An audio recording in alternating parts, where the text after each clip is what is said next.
This Volvo system uses real-time data from the Traffic Management Center to warn drivers about traffic accidents occurring several hundred meters ahead.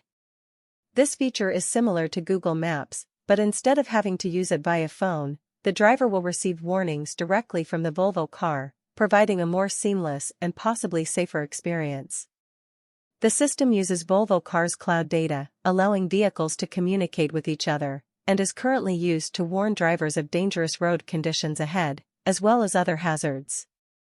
The Swedish auto brand plans to integrate more traffic data shared with partners in the European road safety data ecosystem, including more of its vehicle and traffic management centers.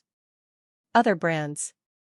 The forward collision warning feature will initially be fitted to all Volvo 40, 60, and 90 series vehicles in Denmark manufactured from 2016 onwards, and will soon be available in other markets.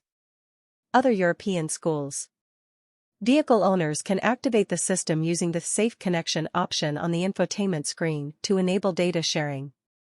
If an accident is detected ahead, the emergency lights, hazard, will flash and the driver will be notified on the dashboard and head-up display, HUD.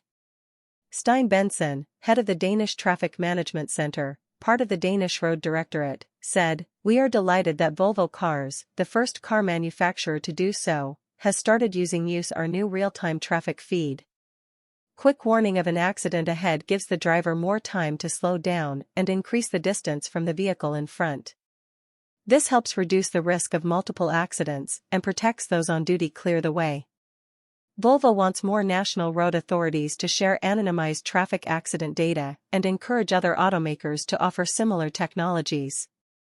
Asa Haglund, head of the Volvo Cars Safety Center, added, "By using groundbreaking connected safety technology, forward collision warning can help Volvo drivers avoid uncertainties and at the same time contribute to ensuring traffic safety for everyone."